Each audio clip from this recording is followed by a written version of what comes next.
अपना paper money, bank money वो भी देख लिया। अभी लास्ट वाला मुद्दा that is crypto currency. Crypto currency या वर्चुअल करेंसी, इसका उद्भव कैसे हुआ? सबप्राइम क्राइसिस के बाद उनकी जो केंद्रीय बैंक है उसने इजी मनी पॉलिसी अपनाया और डॉलर का परचेजिंग पावर एकदम कम हो गया। तो ये कुछ लोगों का विश्वास कि यार ये डॉलर हमारे पास थे, उसका कोई अब पहले जितना वजन रहा नहीं। और सबप्राइम क्राइसिस आने का कारण क्या था कि बैंकों ने ही सबप्राइम बोरोवर्स को पैसा उधार में दिया था और लोन रिकवर नहीं कर पाए वगैरह। और उसके अलावा भी बैंक वाले ये एटीएम, क्रेडिट कार्ड ट्रांसफ़र वगैरह में हिडन चार्जेस और सारे पैसे कमाते हैं। तो ये कुछ एनार्किस्ट टाइप के लोग, उनको बहुत गुस्सा आ गया कि अब ये डॉलर और ऐसी फियाट करेंसी पर हमको यकीन नहीं रहा, और ये बैंक वाले बैंकर सारी विल, तो बैंक मनी में भी हमको मज़ा नहीं है, तो क्यों ना हम अपना खुद से ही कोई नया करेंसी जनरेट करें। तो 2008 के अंदर एक ऑनलाइन यूज़र था सतोशी नाकामोटो, उसने एक प्रकार का वाइट पेपर इस पर इशू किया कि ऐसी कोई सिस्टम हम बना सकते हैं, और इस हिसाब से ये 2009 में ये सिस्टम चालू की गई। अब ये सतोशी नाकामोटो कौन है? अलग अलग रिसर्च जर्नलिस्ट ने खोजने की कोशिश की, कुछ जापानीज लोग को लेके आए, फिर पता चला वो नहीं है। अंत में 2016 में ऑस्ट्रेलियन बिजनेसमैन क्रेग राइट, उसने बोला कि I am the Satoshi Nakamoto. खैर वहाँ पर भी कंट्रोवर्सी चल रही, कुछ लोग बोलते हैं कि ये गलत, ऐसे ही प्रसिद्धि के लिए झूठ मूठ क्लेम कर रहा है, खैर वगैरह। But to in the short this was the thing. अब हम समझते हैं कि बिटकॉइन या ऐसी करेंसी काम कैसे करती है। पहले एक टेक्निकली इनकरेक्ट एग्जांपल मैं आपको देता हूँ। Suppose there is a gold mine, और आपने ये यूपीएससी की तैयारी छोड़ के ये पावड़ा लेके आप पहुँच गए हैं, पूरा दिन खुदाई करते हैं। खुदाई करके जो भी आपने गोल्ड पीस या नगेट निकाले, मैं बाहर कुर्सी लेके बैठा हूँ, जैसे ही आप ये गोल्ड और लेके आएंगे मैं उसको प्योरीफाई करके उसके ऊपर एक उसको मेल्ट करूँगा, एक डाई के अंदर डालूंगा, सिक्का बन गया, उस पर स्टैम्प बनाऊंगा और एक रजिस्ट्रेशन नंबर लिख दूंगा, और मेरे पास एक पब्लिक लेजर होगा जिसके अंदर मैं एंट्री करूँगा कि ये वाले सीरियल नंबर का ये कॉइन ये जनाब को इस तारीख को दिया गया वगैरह वगैरह, इन्होंने निकाला था। तो लाइक दैट एक लेजर मेंटेन किया जाएगा। अब आगे चल के सपोज ये आपके पास ₹1 का ऐसा गोल्ड कॉइन है, लेकिन आप बाजार में गए और छुट्टे की मगजमारी है, तो आपको भी अनुमति है कि आपके पास जो कॉइन है उसको तोड़ के उसके छोटे पैसे आप बना सकते हो। लेकिन जितने बार आप उसको तोड़ोगे तो उसके भी नए रजिस्ट्रेशन नंबर वो एल्गोरिदम के हिसाब से आपने बनाने पड़ेंगे, और वो सारी एंट्री भी ये सेंट्रलाइज लेजर के अंदर ही की जाएगी। और उसी प्रकार आपने जो भी खरीदारी की या किसी को गिफ्ट में दे दिया, वो सारी एंट्री भी इस पब्लिक लेजर में की जाएगी। तो अब समझिए, सपोज ऐसा ₹1 का गोल्ड कॉइन होता तो उसके स्मॉलेस्ट डिनोमिनेशन क्या होता? 100 पैसा, मतलब 1 पैसे तक उसको तोड़ सकते थे। अगर आपको ये माइनिंग और कॉइन जनरेशन पता चल गया तो बिटकॉइन बहुत आसान है, बस यही काम करना है, माइनिंग ही करना है। लेकिन कोई गोल्ड माइन या गोल्ड और नहीं है वहाँ पर, उसकी जगह पे एक बड़ा आप समझो कि कोई क्रिप्टोग्राफिक डेटा क्यूब है, एल्गोरिदम से बनाया गया है, और आपने उसे फावड़े से खोदना नहीं है, उसके लिए कंप्यूटर यूज़ करना है जिसकी स्पीड हैश रेट में नापी जाती है।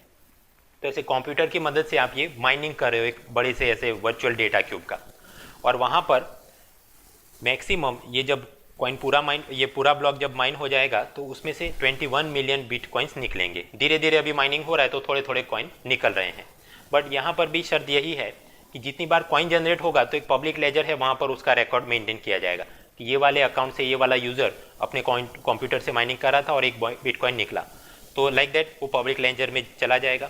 आपके पास ऐसा एक बिटकॉइन आया, ठीक है, और फिर आप उससे कुछ खरीदारी करने गए, सामने वाला अगर एक्सेप्ट कर रहा है तो अगेन छुट्टे की समस्या हो सकती है। तो जैसे ₹1 के टुकड़े करके 100 पैसे हो सकते हैं, उसी प्रकार एक बिटकॉइन के टुकड़े कर सकते हैं कितने? उसका स्मॉलेस्ट यूनिट इज सतोशी, 10⁸ इतने सतोशी में उसका विभाजन कर सकते हैं। तो छुट्टे की फिर मगजमारी कोई है नहीं। लेकिन जब जब ऐसा विभाजन भी होता है तब भी ये पब्लिक लेजर के अंदर उसकी एंट्री की जाएगी। उसी प्रकार आपने जो भी खरीदारी में एक्सचेंज किया, गिफ्ट में दे दिया, हर एक बात में ये पब्लिक लेजर को अपडेट किया जाएगा। तो मतलब यहाँ काउंटर फेटिंग या ऐसा कोई समस्या दिखती नहीं।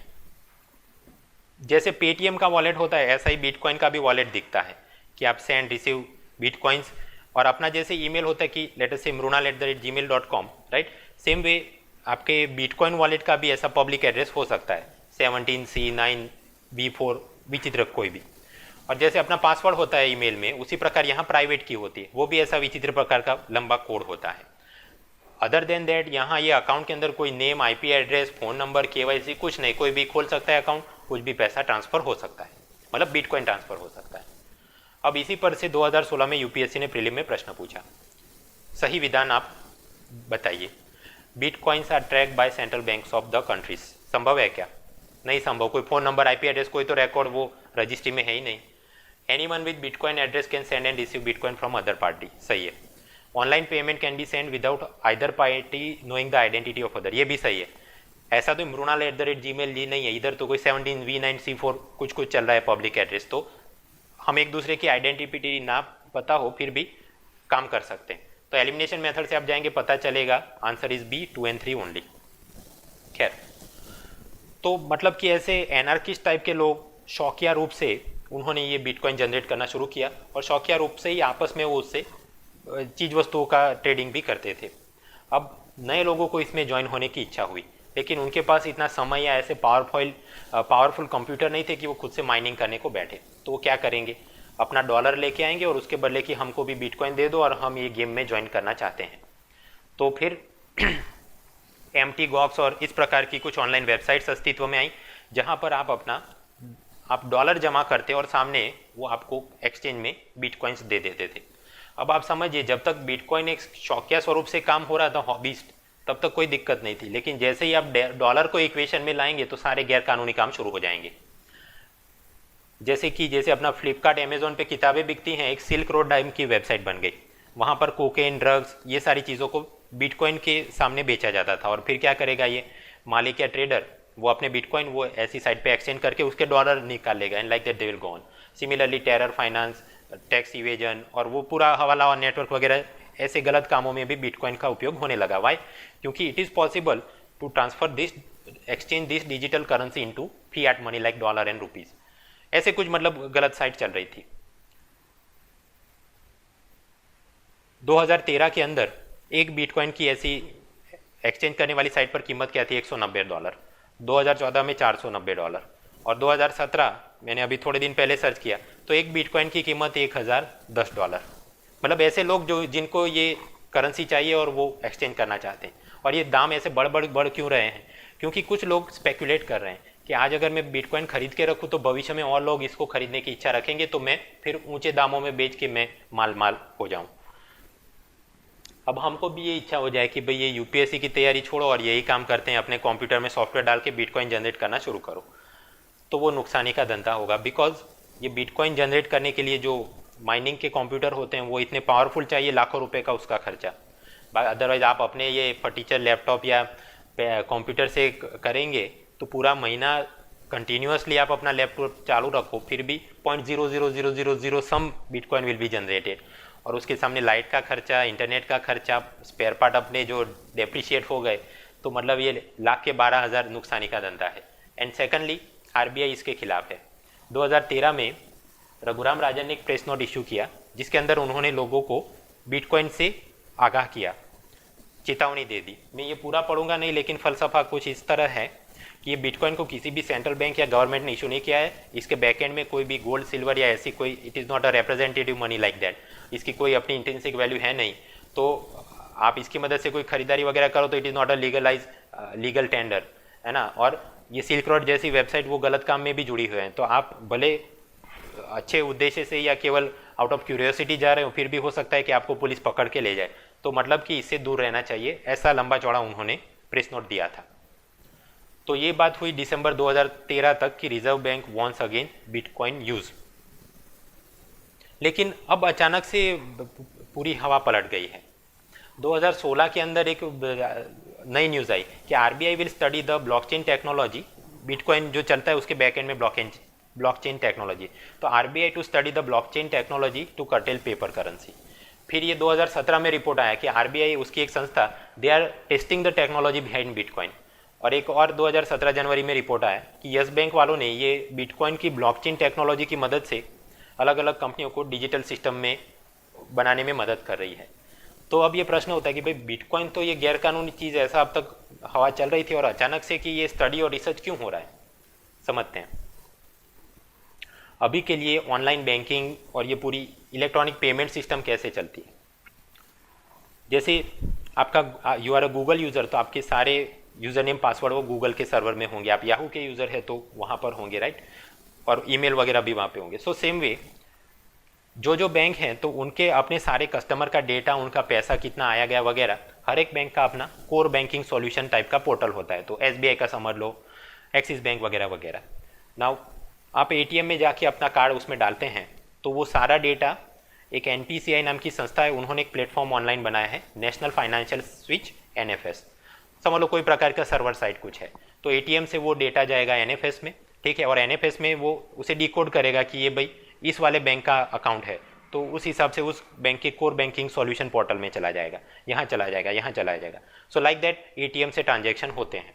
बट एक समस्या, ये हिटाची नाम की एटीएम बनाने वाली कंपनी, उसी के अंदर किसी ने मालवेयर इंजेक्ट कर दिया था और करीब आपने पढ़ा होगा 30 लाख से ज़्यादा डेबिट कार्ड कॉम्प्रोमाइज़ हो गए। तो मतलब ये तो जोखमी सिस्टम, मतलब अभी जो हम बिटकॉइन ब्लॉकचेन तो एक बाजू छोड़ो, या अपनी कायदेसर वाली जो सिस्टम है वहाँ पर भी कुछ गैरकानूनी काम हो सकते हैं। फिर आप सोचेंगे कि मैं अब से एटीएम यूज़ ही नहीं करूँगा, I will directly do this ECS या नेफ्ट या आरटीजीएस से मैं पैसा भेजूँगा। तो ये सिस्टम कौन चलाता है? आरबीआई चलाती है। स्वाभाविक उनके भी अपने सर्वर सिक्योरिटी वगैरह इशू कुछ रहेंगे। फिर आपकी ये इच्छा हो कि मैं तो कार्ड पेमेंट करता हूँ, तो रुपे, मास्टर, वीज़ा, ये सब के अपने अपने पूरा सिस्टम होगा। नीचे से ट्रांजैक्शन पीओएस टर्मिनल से जाएगा, ऊपर होते होते आपके बैंक के कोर बैंकिंग सॉल्यूशन पोर्टल में जाएगा। आप ये सोचेंगे मैं तो यूपीआई भीम ऐसा कोई मोबाइल बैंकिंग से ट्रांजैक्शन करता हूँ, तो इधर भी यही सिस्टम है। आपने मोबाइल से जो भी इंस्ट्रक्शन दिए वो यूपीआई प्लेटफॉर्म में जाएंगे और वहाँ से फिर आपके कोर बैंकिंग सॉल्यूशन में सेटलमेंट के लिए। तो हाल की ये पूरी सिस्टम में समस्या क्या है? हर एक एंटिटी अपना अलग से सर्वर इंफ्रास्ट्रक्चर चला रही है, सो डुप्लीकेशन ऑफ एफर्ट्स, और हर एक को अपना मतलब सर्वर, तो उसका भाड़ा, स्टाफ, उसकी पगार, light bill, phone bill, network का खर्चा वगैरह वगैरह। Then bandwidth and speed issues, Axis Bank अपना पोर्टल और उसके सारे मोबाइल ऐप वाले कस्टमर, मान लो वो सभी लोग 4G यूज़ करते हैं, बट फिर भी जब एसबीआई के साथ कोई ट्रांजैक्शन हो और वहाँ पर फ़ोन मॉडेम ही चलता हो तो पूरी सिस्टम हमेशा धीमी ही चलेगी। सो बैंडविड्थ एंड स्पीड इश्यूज़। और तीसरा, सपोज ये यहाँ पर लेटर से कि एनएफएस जो नेटवर्क है वो अचानक हैक हो गया, करप्ट हो गया, तो उसके जरिए पूरा ये वायरस पूरी सिस्टम में जाके सारा डेटा कॉम्प्रोमाइज़ कर सकता है। या फिर कि ये credit card, visa, master card की पूरा सिस्टम हैक हो गया, तो किसको कितना बकाया पैसा था वो पूरा डेटा आप कैसे रिकवर करोगे, राइट? तो ये भी समस्या है इन द प्रेजेंट सिस्टम। एक और उदाहरण से हम समझें कि सपोज वीडियो आपने यूट्यूब पे अपलोड किया और यूट्यूब भी हैक हो गया और आपकी हार्ड डिस्क भी जल गई, तो वीडियो रिकवर कहाँ से करोगे? Not possible. बट उससे विपरीत अगर ये टॉरेंट के अंदर आपने डाला होता तो भले आपकी पूरी सिस्टम खत्म हो जाए, फिर भी वो नेटवर्क पूरी सिस्टम के अंदर तो रहता, कहीं और किसी और सीडर के द्वारा। तो ये ब्लॉकचेन टेक्नोलॉजी भी कुछ ऐसी चीज़ है कि इन सबको हटा के केवल एक ही ब्लॉकचेन टाइप का ही कुछ हो, तो एक तो खर्चा भी कम होगा, सिक्योरिटी, भले एक कोई एंटिटी बिगड़ जाए तो भी बाकी के अंदर वो डेटा रहेगा। एक दूसरी तरह से इसे समझते हैं, जैसे माइक्रोसॉफ्ट के अंदर एक्सेल होता है, उसी प्रकार गूगल का भी ये स्प्रेडशीट है। तो उसी के मदद से हम मान लो कि एक पब्लिक लेजर बनाएं कि इस वाले बैंक अकाउंट से इस बैंक अकाउंट में इस तारीख को इतना पैसा ट्रांसफ़र किया गया, ये क्रेडिट कार्ड से इस तारीख को इतना खर्चा हुआ, वगैरह वगैरह। So like that a public ledger could be maintain in Google spreadsheet, है ना। और यहाँ एक से ज़्यादा एंटिटी को, जैसे गूगल की स्प्रेडशीट में हम एक से ज़्यादा यूज़र को अलाउ कर सकते हैं कि वो उसको एडिट करे और सभी लोग उसको देख सके, तो ये पब्लिक लेजर में भी ऐसा ही हो सकता है कि भाई हर एक बैंक वाले वो उसमें नई नई एंट्री डाले जाएं कि भाई ये वाले क्रेडिट कार्ड से इतना ट्रांजैक्शन हुआ एंड सो ऑन, और पुरानी कोई भी एंट्री डिलीट ना हो सके, ऐसा भी उसके अंदर प्रावधान रहेगा। इन अदर वर्ड्स, लेटर से कि जैसे अपना विकीपीडिया चलता है कि आप जाइए, कुछ भी एंट्री कंट्रीब्यूट किया, उसको रिवाइज किया, और अब फिर आप जाएंगे रिवीजन हिस्ट्री में तो पता चलेगा कि कौन सी तारीख को क्या क्या किया गया था। तो मतलब कि अभी की जो अलग अलग कंपार्टमेंटलाइज सिस्टम है उसके बदले केवल एक ही कोई टेक्नोलॉजी हो जिसकी मदद से पूरे बैंकिंग के डेटा मेंटेन किया जाए, अलग अलग बैंक और एंटिटी उनके पास एडिटिंग के राइट हों और पुराना डेटा डिलीट ना किया जा सके, उस प्रकार का कोई सिस्टम हो तो वो बहुत काम का रहेगा। जवाब तैयार करते हैं। मान लो कि जनरल स्टडीज़ पेपर 3 उसके अंदर साइंस टेक्नोलॉजी में पूछ लिया जाए कि ये ब्लॉकचेन टेक्नोलॉजी उसका क्या एप्लीकेशन है इन द फाइनेंशियल ट्रांजैक्शन। तो जवाब में पहले हम उसे व्याख्यायित करेंगे कि ये ब्लॉकचेन क्या है। Blockchain is the technology behind bitcoins digital decentralize distributed ledger. Digital है वो हमने समझा, डिसेंट्रलाइज हमने अभी देखा विकीपीडिया और गूगल स्प्रेडशीट के उदाहरण, इस प्रकार से वो कुछ होता है। एंड इट इज़ डिस्ट्रीब्यूटेड, अलग अलग लोग कर सकते हैं और एक एंटिटी हैक हो गई तो भी पूरी सिस्टम में वो रहता है। So blockchain technology it is the digitally decentralise distributed public ledger for bitcoin. ठीक है, अब यही चीज़ को अगर ये ब्लॉकचेन टेक्नोलॉजी को हम फॉर्मल फाइनेंशियल सिस्टम अपने ये रुपये, डॉलर वगैरह के अंदर यूज़ करें तो उससे क्या क्या काम कर सकते हैं। एक ऐसा ही पब्लिक लेजर मेंटेन किया जा सकता है जहां पर कि सारे प्रकार के remittance, loan, finance, stock exchange सभी ट्रांजैक्शन हो, किसने किसको लोन दिया, किसके क्रेडिट कार्ड से कितना खर्चा किधर गया, वगैरह वगैरह। उस हिसाब से क्रेडिट रेटिंग, ट्रैक रिकॉर्ड, सारी चीज़ रख सकते हैं। और ये पूरा डिसेंट्रलाइज सिस्टम रहेगा, तो मतलब सर्वर होस्टिंग का और वो भी खर्चा नहीं, कोई एक यूनिट हो गया खराब हो गया तो भी कोई चिंता नहीं। तो मतलब कि सिक्योरिटी बहुत ज़्यादा होगी, ठीक है। टाइम पहले से it will reduce the time of transaction, ये पूरा इस प्रकार से चलेगा। तो और यही सब फायदे देखते हुए ब्लॉकचेन टेक्नोलॉजी को फॉर्मर बैंकों ने भी अपनाना शुरू किया है। साल 2016 में आईसीआईसीआई ने दुबई की अमीरात बैंक के साथ एक सिस्टम बनाया। वहाँ पर ब्लॉकचेन टेक्नोलॉजी है कि ये जो क्रॉस बॉर्डर ट्रांजैक्शन, रेमिटेंसेस एक जगह से दूसरी जगह पे भेजे जाते हैं, वो पूरा रिकॉर्ड हम ये ब्लॉकचेन टेक्नोलॉजी की मदद से ही मेंटेन करेंगे, ताकि सिक्योरिटी भी ज़्यादा है, वो पूरा डेटा स्पीड के अंदर भी टाइम भी कम लगता है और सस्ता भी रहता है। उसी के बाद यस बैंक, एक्सिस बैंक, उन्होंने भी अपना ये रेमिटेंस सिस्टम में ब्लॉकचेन टेक्नोलॉजी का प्रयोग शुरू किया और 2017 तक यस बैंक और उसे आगे लेके गया। उन्होंने बजाज इलेक्ट्रिकल के लिए एक बिजनेस टू बिजनेस सॉल्यूशन बनाया है। वो कुछ इस तरह है कि आप समझिए बजाज इलेक्ट्रिकल वाले को अपने ट्यूबलाइट पंखे बनाने के लिए अलग अलग स्टील और इलेक्ट्रॉनिक्स और कॉपर वायर वो सब प्रोक्योर करना पड़ता है। तो अब तक का सिस्टम ये था कि वो सामने वाला वेंडर वो अपना रॉ मटेरियल भेजेगा, इन्वॉइस भेजेगा, ये लोग बैंक को इंस्ट्रक्ट करेंगे और फिर ट्रांजैक्शन होगा, कंटिन्यूअस एंड टीडियस प्रोसेस।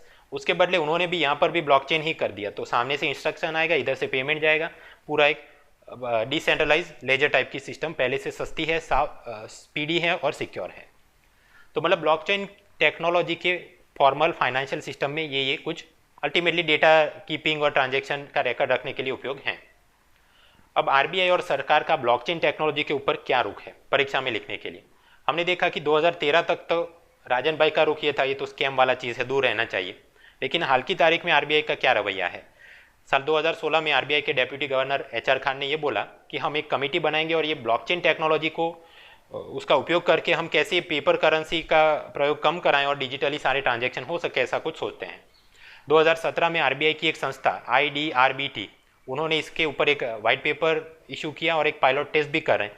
ऐसा आरबीआई आपको पता होगा वो NEFT, RTGS और ECS ऐसे नेटवर्क चलाती है। तो पूरा ट्रांजैक्शन अगर ब्लॉकचेन टेक्नोलॉजी की मदद से किया जाए तो कैसे हमारा सर्वर का खर्चा बचे, टाइम बचे, कॉस्ट बचे, वगैरह वगैरह कुछ वो सोच रहे हैं। तो आरबीआई का ये रुख है।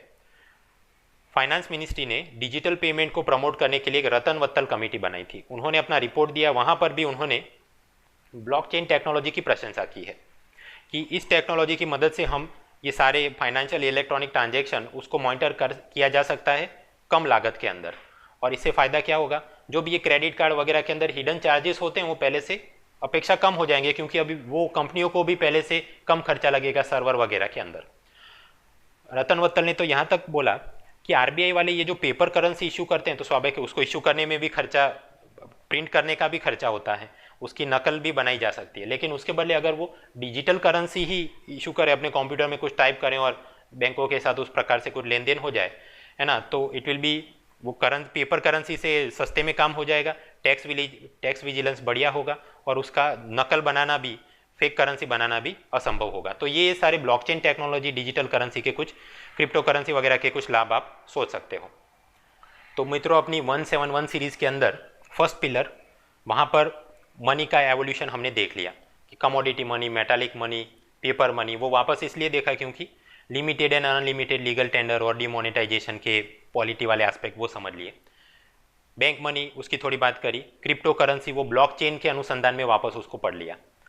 अब नेक्स्ट लेक्चर के अंदर हम लोग बैंक मनी पे ज़्यादा फोकस करेंगे, स्पेशली रिगार्डिंग दिस, क्योंकि अब डिमोनेटाइजेशन के चलते कि बैंक मनी और चेक वगैरह को प्रावधान प्रमोट करना है, तो उसकी सारी theory, cheque truncation system, NEFT, ATM का पूरा कैसे चलता है, और करंट अफेयर्स के अंदर ये जो भी UPI भीम ऐप लॉन्च किया गया, रतन वत्तल और चंद्रबाबू नायडू कमेटी, तो उन्होंने डिजिटल पेमेंट को प्रमोट करने के लिए क्या क्या सुझाव दिए थे, सर्वे ने क्या सुझाव दिए, बजट में कौन कौन से सुझाव माने गए, right, including mains answer writing practice के सहित ये पूरी चर्चा बैंक मनी और वहाँ पर डिजिटल पेमेंट सिस्टम के लिए नेक्स्ट एपिसोड में हम ये देखेंगे।